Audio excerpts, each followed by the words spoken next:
আজ একটা প্রশ্ন করব। একজন মুসলিম যখন বলে শুভ হোলি, সে কি শুধু রঙের শুভেচ্ছা জানায়, নাকি অজান্তেই এক ভিন্ন ধর্মীয় বিশ্বাসকে স্বীকৃতি দেয়? সম্প্রীতির নামে আমরা কি ধীরে ধীরে আকীদার সীমারেখা মুছে দিচ্ছি? কুরআন কি বলে? ইসলাম কি নিষেধ করে ভালো ব্যবহার, নাকি নিষেধ করে বিশ্বাসের মিশ্রণ? আজ কথা হবে পরিষ্কারভাবে, আবেগ নয়, দলিলের আলোকে। মুসলিম হয়ে শুভ হোলি, আর এক্ষেত্রে একথা বলা হয় যে সম্প্রীতি নাকি ঠিক রেখেছি, কিন্তু ভাই আকীদার দাম কত? বিসমিল্লাহির রহমানির রহিম। একজন মুসলিম উচ্চ শিক্ষিত মানুষ, একজন অ্যাডভোকেট, তিনি লিখছেন, শুভ হোলি, রঙে রঙিন হোক জীবন। প্রশ্ন হলো, একজন মুসলিম কি হোলির মতো ধর্মীয় উৎসবের শুভেচ্ছা জানাতে পারেন? এটা কি শুধু সামাজিক ভদ্রতা, নাকি আকীদার সূক্ষ্ম আপোষ?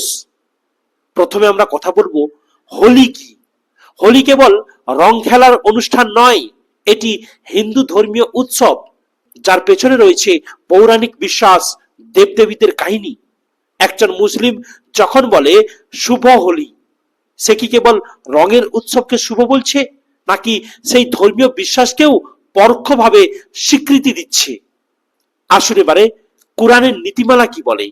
আল্লাহ সুবহানাহু ওয়া তাআলা বলেন, তোমাদের জন্য তোমাদের দিন, আমার জন্য আমার দিন। সূরা কাফিরুন আয়াত নম্বর 6। এখানে পরিষ্কার সীমারেখা টানা হয়েছে। সম্প্রীতি থাকবে, ন্যায় থাকবে, কিন্তু আকীদার মিশ্রণ নয়। আসুন এবার আমরা আলোচনা করি, ইসলাম কি অমুসলিমদের সাথে সদাচরণে বাধা দেয়? মানে তাদের সাথে আমরা সৎ আচরণ করব কি করব না, এর দিক থেকে কি ইসলাম বাধা দেয়? না। আল্লাহ তাআলা বলেন, যারা তোমাদের সাথে দিনের কারণে যুদ্ধ করে না, তাদের সাথে সদাচরণ ও ন্যায় বিচার করতে আল্লাহ নিষেধ করেন না। সূরা মুমতাহিনা আয়াত নম্বর 8। আমরা ভালো ব্যবহার করব, ব্যবসা করব, পড়াশোনা করব, প্রতিবেশীর হক আদায় করব, কিন্তু এখানে ভাই একটা কিন্তু রয়েছে, কিন্তু ধর্মীয় আচার অনুষ্ঠানে অংশগ্রহণ না ভাইরা, এখানেই সীমা। হ্যাঁ, সম্প্রীতি কি শুভ হোলি বললেই হয়? প্রশ্ন করি ভাইরা, যদি শুভ হোলি কথা বললেই সম্প্রীতি বজায় থাকে, তাহলে একজন মুসলিম শুভ হোলি না বলে কি সম্প্রীতি বজায় রাখলো না? তাহলে কি তিনি খারাপ মানুষ হয়ে যান? সম্প্রীতি মানে কি নিজের ইমানকে নমনীয় করা? আজ শুভ হোলি, তো কাল দেখবেন শুভ দীপাবলি, তারপরে দেখবেন শুভ বিজয়া।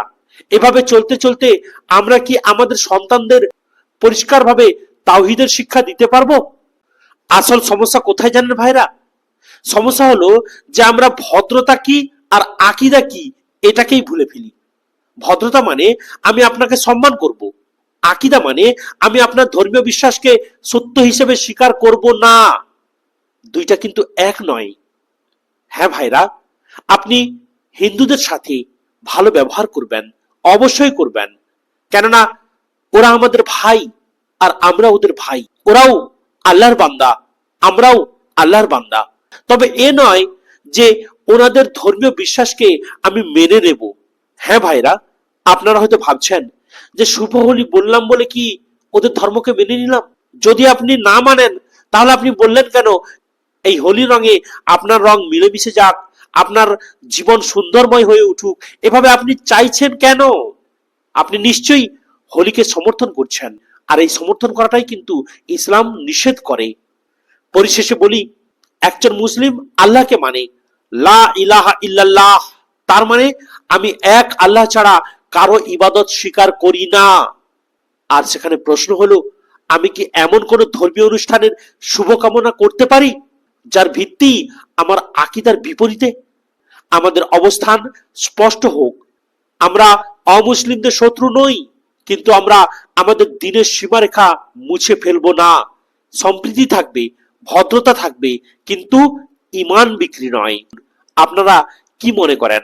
কমেন্টে দলিল সহ লিখুন। আসসালামু আলাইকুম ওয়া রাহমাতুল্লাহি ওয়া বারাকাতুহু।